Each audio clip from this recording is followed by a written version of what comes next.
Have you ever been in a drowning boat? Or have you ever heard from someone who has recovered from an accident in the ocean? To get to the shore lively is a question of luck. Let's see how a son was saved off the coast and what happened to his mother and the boat. From the faraway deck of the freighter, the red and yellow life raft looked nearly like a mislaid toy, so small and radiating atop the sea's heavy throng. As force members of the Orient Lucky got near, they noticed a tall, skinny man waving his arms in their attack. It was September 25th, 2016, and the Orient Lucky was around 100 nautical miles south of Martha's Vineyard, led to Boston. The captain, now forgive me if I pronounce this wrong, Zhao Hengdong, idled the black freight ship, which was more than 2 football fields lengthy, as Chop drove the raft toward it. A deckhand on the Orient Lucky tossed down a life ring. The man pounced for it with a jagged bowl cut and shaggy beard. He flung his body into the freezing ocean, splashed through its undulating drafts, and grasped on. The crew rocked him in, and as tides pushed him dangerously near the ship, he used his gratis hand to protect off the hull. 2 men climbed a prolonged, thin, water-level staircase and tugged him onto an undersized platform. He mounted up the stairs. Crew members then accompanied the guy to a lounge, where he sat on a settee and downed soup from a bowl. Nathan Carmen was his name, a 22-year-old young man. Using the craft's radio, he interpreted what occurred to a quest and recovery regulator with the U.S. Coast Guard, Richard Arsenault. 2 people, he and his mom, were fishing on Block Canyon, and there was a comic noise in the engine compartment when he looked and noticed a lot of water. He illustrated that his small fishing boat, the Chicken Pox, quickly flooded. Then, unexpectedly, the boat sank out beneath them. Carmen told Arsenault he mounted into a life raft and frantically started whistling and shouting out for his mother, Linda, but he couldn't locate her. For the next 7 days, he sailed on the open ocean. As Carmen sat drinking his stew bowl on the vessel, the strange story of the chicken pox was only beginning to evolve. Researchers quickly realized this wasn't the foremost enigma encircling Carmen and his family. Then, an exceptional data source arose as they tried to resolve what had happened to Linda. An oceanographer had gotten entangled in the issue and learned that a special buoy bobbed in the exact waters where Carmen said he had wafted. The buoy was laden with scientific tools that worked around the clock to gather data on the winds and the current. The oceanographer discovered that the ocean might know if Carmen's mom was lost or killed. Born in 1994, Nathan James Carmen grew up on a hilly residential avenue in Middletown, Connecticut, an aged sailing harbor turned academy townlet. The only child of Linda and Clark Carmen, he was diagnosed with Asperger's syndrome, or autism spectrum ailment, as it's understood today. His parents divorced when he was 10, and Carmen moved to live with his mom. Carmen's hardship with sociable strings caused him a prey as a teenager. Linda Carmen, a plump, bespectacled lady with Greek characteristics and gray and brown hair, labored as a nursemaid for kids with autism, among additional positions. She also accepted money from a trust account set up by her parents belatedly in their lives. When Carmen was 17, he dashed away from his house, driving it from Connecticut to Sussex County, Virginia. He was located several days later past a convenience store. He rode into an RV park beyond the house when he got home. Despite his problems, Carmen is closely associated with his grandfather, John Chakalos. Chakalos doted on Carmen. He purchased him a cell phone and leased him a flat so he could move out of the RV. The Chicken Pox was a 31-foot center console fishing craft. Carmen chartered a vessel surveyor, Bernard Freeney, who reviewed it and considered it seaworthy. Carmen moored it at Ram Point Marina, an ingenious dock in southern Rhode Island, and at the end of a clogged 4-mile salt pond flecked with aisles and thin channels, and 150 miles from his farmhouse in landlocked Vermont. The next month, Carmen started having problems operating his craft. One afternoon, he was voyaging around a nearby port when the motor overheated and got stuck. He reached 911, and the Coast Guard dragged him nearer to shore. A few months after, during the summer of 2016, Carmen dismissed 2 bulkheads, which took up useful area on the vessel, but they were crucial to the craft's design and aided in stemming water from moving from one chamber to another. There were also several concerns with the craft's pumps.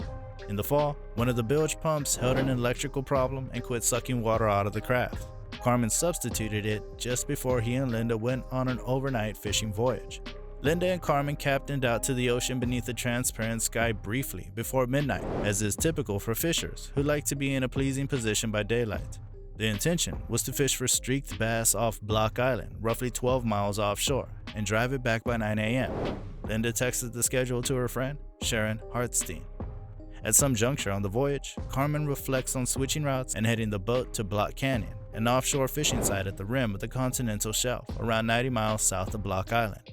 According to Carmen, soon after dawn, he had fishing ropes pulling through the water as the boat cruised gradually northward. Then, about 5 hours later, all hell broke open.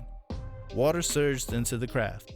Carmen turned off the motor and shouted to Linda to haul in the fishing lines. He unfurled 2 deck hatches to inspect if water had gone in via the hull, and clutched an emergency kit from the captain's house. He didn't make any distress calls with the 2-way radio inside the pilot's home, despite having called 911 when his motor had overheated months before. Nor did he switch on his emergency position indicating radio beacon in the pilot cabin, which would have blazed the radio alert to steer search and rescue crews to his location via satellite. Even though Carmen knew the craft was being overflowed, he said he didn't want to warn Linda or present her with a life preserver. Possibly, there was no time. Maybe he was in stupefaction. As Carmen remembers it, one second he was stepping forward on the boat, and the next moment he stood in the water. He heaved a folded up life raft sealed tightly in a radiant red carrying suit into the water. Moments later, the raft automatically inflated. He held supplies from the craft, paddled to the raft, and screamed out for his mom. Then, he hovered away. Noon rolled about, and around on shore, Hartstein hadn't listened from Linda. That night, she contacted the Coast Guard to inform them that she was missing. She told a control center unit based in Woods Hole, Massachusetts, that Linda and Carmen had prepared to fish near Block Island, and that Carmen held his craft at Ram Point Marina.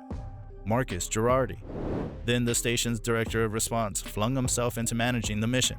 Associates of his unit flared out to Ram Point and bordering wharves. Coast Guard officers also reached Linda's cell service provider to obtain the latest registered ping from her phone.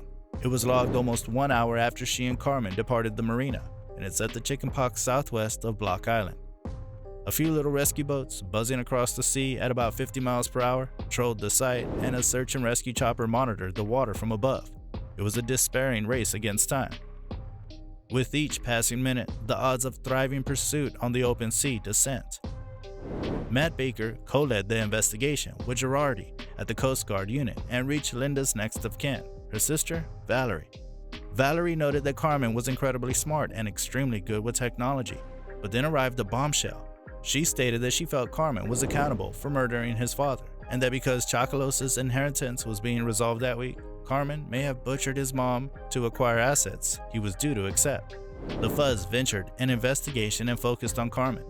While officials operated the case, there was more to it. Farrell was doubtful of Carmen and stated he had solemn distrust that Carmen had been at the ocean for 7 days in a life raft in the North Atlantic. Farrell, who lives in New England and has rehearsed marine law for almost 40 years, nailed he needed a specialist oceanographer to investigate Carmen's account. The breakdowns of John Chocolos's murder and Linda Carmen's disappearance stay empty. Carmen has not been assessed with any offenses. Linda's body has not been uncovered. The chickenpox is yet missing. Detectives from the Connecticut, Windsor, and South Kingston, Rhode Island police units refused to comment on this report. Since the boat insurance trial ended, Carmen has mostly managed to dwell out of the public limelight. Their day on the beach may come. A Coast Guard prosecutor recently advanced to Lineburner to see whether he'd be willing to testify if Carmen is brought to criminal court. Lineburner consented. He still wonders what occurred between when Carmen departed Ram Point Marina and when the Orient Lucky pulled him up a week after. Perhaps the chickenpox never bore on water and is parked someplace or plunged days later than Carmen contended. A more temporary visit on the life raft would help justify why he was in such fine form upon his recovery. Gumshoes have a lot more to discover. It's possible Carmen was misunderstood about where the chickenpox dipped and that the disorder stemmed from saving his mother.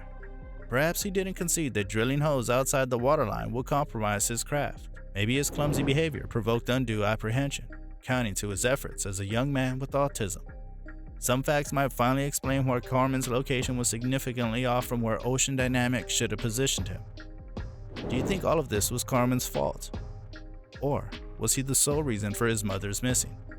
Comment below what you guys feel. Do you think Carmen has murdered his mother too? Until then, adios.